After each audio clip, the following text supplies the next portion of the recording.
Bonjour à tous, voici donc le cours sur le dimensionnement des soudures.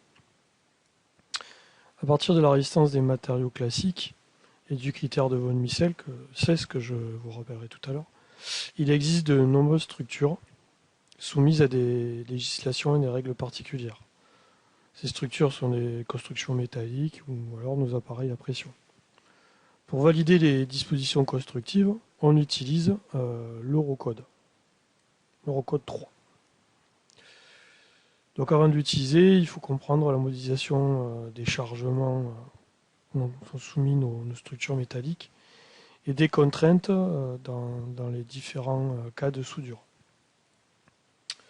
Donc voici la table de matière.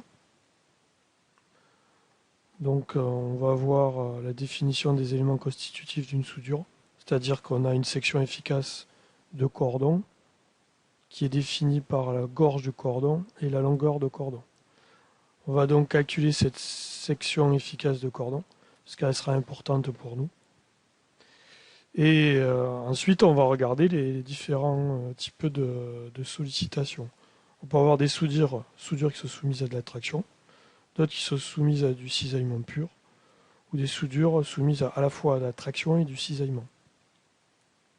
Ensuite, en 3, on verra les contraintes mécaniques que l'on retrouve dans le cordon de soudure. On fera une définition de ces contraintes, mais il y en a 3. Puis on reviendra sur les principaux cas de charge, c'est-à-dire de sollicitation, avec les formules correspondantes de contraintes. Et cela nous permettra d'utiliser ensuite l'Eurocode 3 et de montrer par des exemples comment on utilise l'Eurocode 3. Enfin, je terminerai avec les dispositions constructives liées à ces calculs. Voilà, donc nous allons regarder qu'est-ce qu'une section efficace de cordon, de soudure. Donc ici, vous pouvez voir 3 cas. 1, 2, 3. Le cas avec deux tôles qui sont parallèles et qui sont soudées en bout. Donc on a ici une soudure rectiligne pénétrante et on voit qu'ici, la moitié de la soudure, là, on a une surface qu'on appelle section efficace de cordon. C'est la surface en rectangle violet.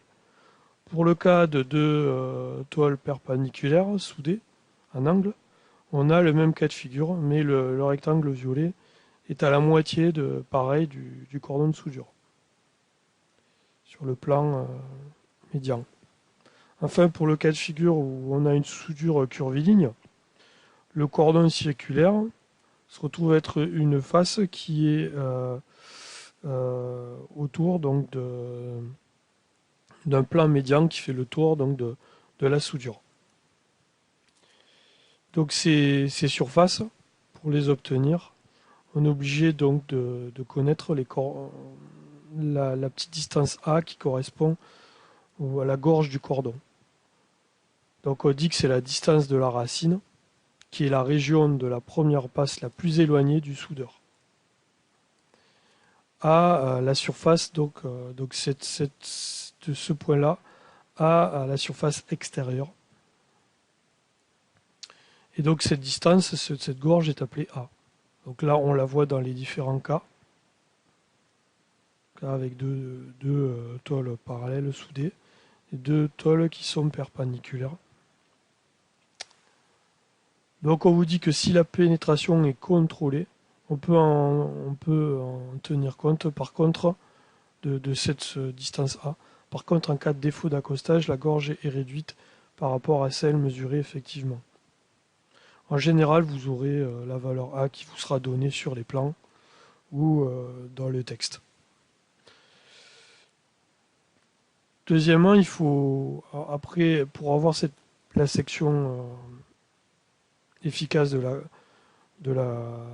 la soudure, on doit connaître aussi la longueur utile du cordon. Donc on a deux catégories d'assemblage soudé. On a l'assemblage soudé comportant des cordons isolés et l'assemblage soudé à cordon continu. Donc soudé comportant des cordons isolés, attention, la longueur réelle que l'on va avoir ne correspondra pas aux longueurs de calcul. car on estime que entre deux cordons espacés, la longueur réelle est diminuée par la distance des cratères d'extrémité, ceux d'amorçage et d'évanouissement d'arc. Et en général, on prend comme longueur de cratère la gorge de la soudure, c'est-à-dire petit a. Donc on a la longueur réelle moins 2 fois petit a. Dans le cas où, et ce sera plutôt ce que je vous proposerai dans les exercices, on a la longueur efficace qui correspond à la longueur de calcul, puisque on a un cordon qui est continu. Enfin, si on a des cordons, longueur de cordon qui sont inférieures à 5 fois la gorge A, on ne prend pas en compte la résistance de l'assemblage soudé de ces cordons de soudure. Si grand L est plus petit que 5 fois A, on ne fait pas l'Eurocode 3. D'accord? Maintenant, évidemment, je vous ai donné la longueur A et la longueur utile et la gorge A. Donc forcément, ces deux paramètres me permettent de calculer la surface efficace ou section efficace du cordon. On voit bien que la longueur utile fois A me donne la surface pour des cordons rectilignes. Pour le cas de cordon curviligne, on a cette autre formule, c'est-à-dire que la section efficace est égale à 2π, c'est-à-dire tout le tour du cordon, fois un rayon moyen, qui est le petit a de l'épaisseur de la gorge. Pour les principales sollicitations, on a donc, comme je vous ai expliqué tout à l'heure, une sollicitation en traction, où on a deux tôles parallèles, coïncidentes. On a un chargement qui est donc perpendiculaire à la charge F. Ce chargement est perpendiculaire, la soudure est perpendiculaire au chargement F. Dans le cas où on a une soudure là plutôt qui est soumise à du cisaillement pur, on a à ce moment-là les soudures qui sont parallèles là au chargement, alors que là, la soudure était perpendiculaire au chargement. Et ensuite, on a le troisième cas, une soudure qui est soumise à la fois à de la traction et à du cisaillement. Là, on a deux cas possibles. Quand on a des soudures en angle, deux tôles perpendiculaires entre elles, on a les deux cordons de soudure de chaque côté. On voit bien que ces cordons sont à la fois parallèles et perpendiculaires à la charge. Et dans le cas des cordons frontaux, on a les soudures qui sont part et d'autre des tôles, et on voit bien que ces deux cordons sont à la fois soumis à une charge parallèlement et perpendiculairement. Quand on voit ces types de soudures, maintenant réfléchissons à qu'est-ce qui se passe à l'intérieur du cordon de soudure. Le cordon de soudure, si je le découpe en deux, dans un plan qui est à 45 degrés par rapport au plan horizontal de ma tôle, je vois que j'ai trois contraintes qui apparaissent. J'ai une contrainte ici qui est la contrainte normale perpendiculaire. Donc contrainte normale perpendiculaire à quoi? À la section de la gorge. C'est là où on avait cette section, on disait efficace, qui est égale à A fois L dans ce cas de figure. J'ai aussi une contrainte, pas normale, mais taux qui est plutôt tangentielle, mais qui est parallèle au plan de la section. Et enfin, une contrainte tangentielle qui est perpendiculaire à la gorge, à l'axe de la soudure, et au plan de section. Donc là, la contrainte tangentielle parallèle, j'oublie de dire, elle est parallèle à la soudure. Hein, on voit bien que la soudure, elle est de ce sens-là, donc on voit bien que celle-ci, elle est parallèle, alors que la contrainte tangentielle perpendiculaire, elle est perpendiculaire à l'axe de la soudure. Tout ceci est répertorié ici sur ce petit tableau. Vous pourrez zoomer. Donc, à partir du moment où on a ces trois contraintes, très difficile de faire de la résistance des matériaux comme ceci. Donc, on fait appel aux critères de von Mises, qui me dit que von Mises, il dit on a une contrainte moyenne, qui est en fait la moyenne de ces trois contraintes, et qui s'exprime par cette formule qui est ici. C'est-à-dire la racine de la contrainte normale perpendiculaire au plan de section, au carré, plus 3 fois les deux autres contraintes au carré, ben, la racine doit être inférieure, on va dire, à la contrainte admissible. Puisque je rappelle que la contrainte admissible de matériau, c'est la limite entre le domaine élastique et le domaine plastique. Donc c'est aussi égal à la résistance à la rupture divisé par un coefficient de sécurité. Qu'au général on donne égal à 2. Ça c'est, on va dire, le critère de von Mises. Si j'applique cela, je peux développer par rapport au chargement que j'ai vu tout à l'heure. C'est-à-dire dire que là, quand j'ai une soudure qui est soumise à de la traction, je peux dire que j'ai qu'un type de contrainte là. C'est-à-dire que j'ai des contraintes qui sont normales et perpendiculaires à mon joint de soudure par rapport au chargement.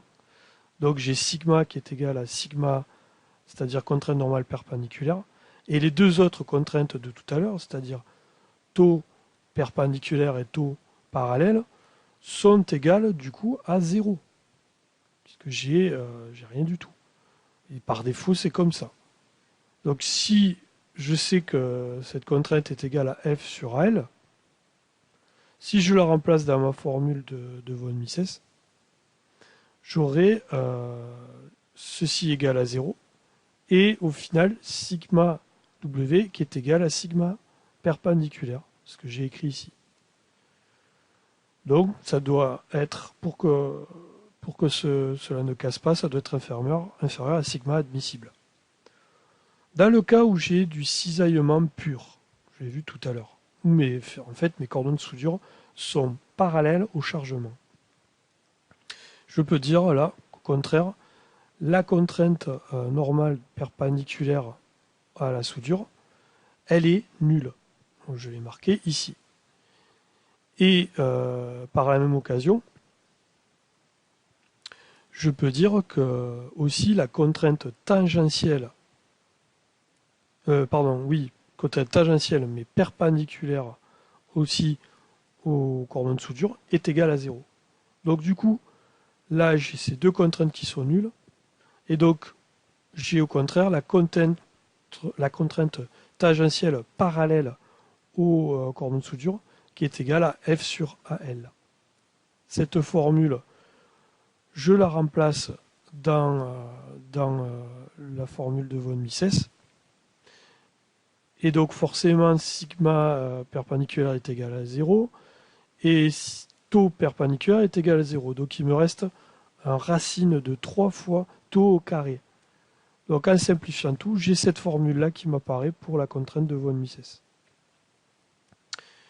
Et dans le troisième cas, où j'avais à la fois du cisaillement et de la traction, je vais avoir au contraire ma contrainte tangentielle parallèle qui va être donc nulle, contrairement au cas précédent. Et au contraire, j'aurai une contrainte tangentielle perpendiculaire qui sera égale à F sur racine de 2 fois L, mais aussi une contrainte normale perpendiculaire qui sera égale à cette même valeur. Donc si je remplace dans la formule de von Mises, je vais avoir la contrainte de von Mises qui est égale à cette valeur-là. Attention, le grand L que vous voyez dans les contraintes de von Mises correspondent à la distance AB plus CD, dans les deux cas que vous avez vus là. Puisque dans ces deux cas, j'ai deux cordons de soudure. Dans le premier cas, j'ai un cordon de soudure, un seul. Dans les formules que vous utiliserez dans les TD, je considérerai que grand L correspond à un cordon de soudure. Donc du coup, au lieu d'avoir dans ce cas de figure f de racine de 2 sur a fois L, j'aurai f de racine de 2 sur a fois 2L. Et dans ce cas de figure aussi, racine de 3 de f sur a fois 2L. Maintenant, regardons l'utilisation de l'Eurocode. L'Eurocode 3 permet de vérifier la résistance d'une soudure basée sur le critère que l'on a vu tout à l'heure, le critère de von Mises. Elle permet aussi de prendre en compte la résistance admissible de l'acier de base des tôles à souder, et pas celle du cordon. Voici le tableau. Ma contrainte de von Mises, dans l'Eurocode 3, je vais lui ajouter un coefficient bêta W. Ce coefficient bêta W, il va être inférieur, il va être entre 0,7, compris entre 0,7 et 1. C'est un coefficient qui dépend de la nature de l'acier de base. Effectivement, ici j'ai un tableau, ici bas, un tableau avec les aciers de base, de S235 à S460. Je vois bien que mon bêta W que je parlais tout à l'heure varie entre 0,8 et 1. Selon le type de matériau, j'aurai un bêta W qui sera différent. Donc ça fait partie de l'Eurocode 3. Donc ma contrainte de von Mises va varier selon le type d'acier. Ensuite, les contraintes à l'intérieur, la contrainte normale perpendiculaire, la contrainte tangentielle perpendiculaire et la contrainte tangentielle parallèle, ce sera mes cas de figure qui me les donneront. Ce sera mon chargement et ma conception qui me permettra de les trouver. Ensuite, la résistance à la rupture, c'est-à-dire la résistance ultime à l'acier de base, dépendra de l'acier de ma conception. Si c'est du S235, ça sera entre 340 et 360. Des fois, on prend la moyenne, c'est-à-dire 350 MPa pour le RR, ORM ou FU. Le gamma MW aussi, qui est le coefficient partiel de sécurité, va se retrouver aussi sur le tableau là, des aciers de base. Il va varier. Si j'ai du S235, ça sera 1,25. Si c'est du S275, ce sera 1,3. Voici un exemple pour bien vous expliquer. Ici, j'ai une soudure, comme on a vu tout à l'heure, avec du cisaillement pur. J'ai un effort F qui est égal à 104 000 newtons. J'ai comme acier du S275, donc mes deux tôles sont soudées en S275 avec des cordons de soudure, un angle là, ici, où on voit une gorge A qui est égale à 10 mm. Et une longueur de cordon pour AB 50 et pour CD 50. Donc j'ai deux cordons de 50 mm. Je sais par rapport au cours de tout à l'heure que c'est cisaillement pur. J'ai du cisaillement pur, donc j'ai que des contraintes tangentielles parallèles, qui est cette formule-là. Les contraintes normales perpendiculaires au cordon de soudure, je n'en ai pas.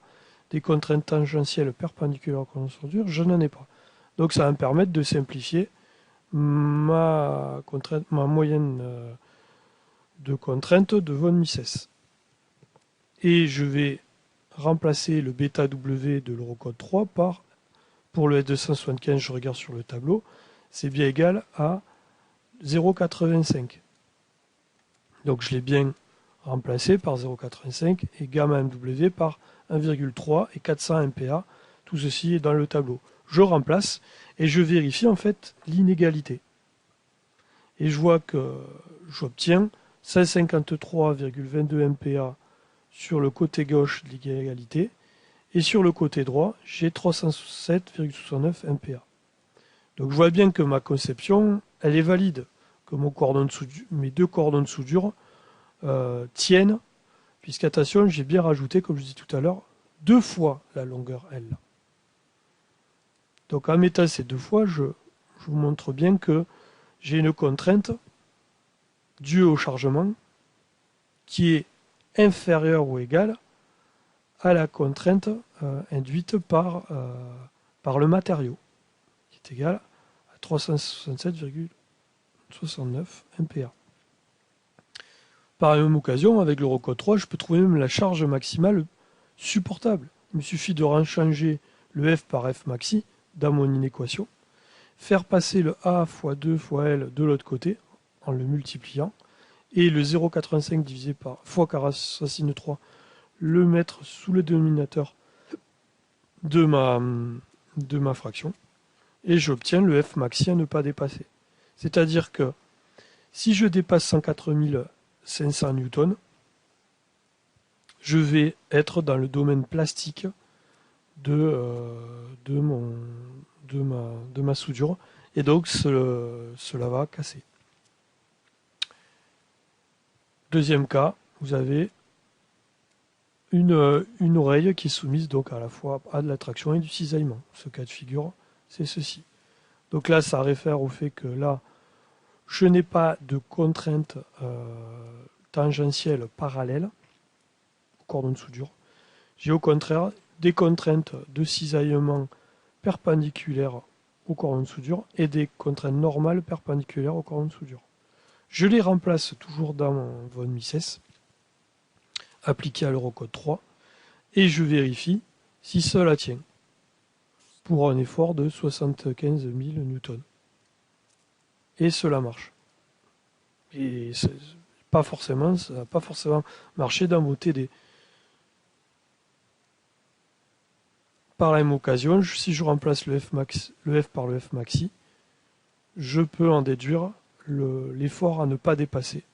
Donc on constate que entre 294 509,98 newtons et 75 000 newtons, j'ai une marge avant que mon cordon de soudure lâche.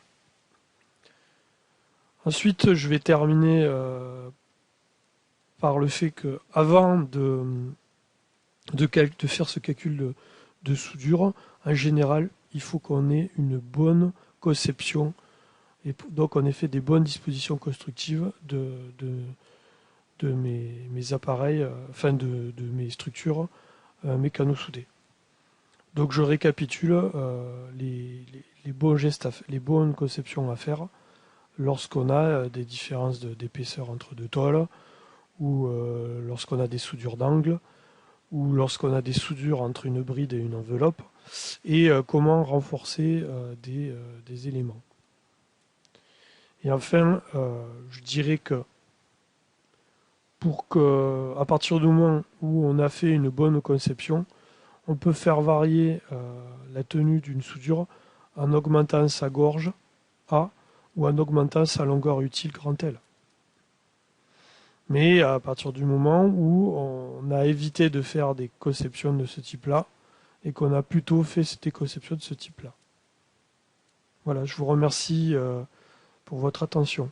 Et je vous invite à faire le TD1, TD2, 3 et 4. Je vous donnerai les réponses.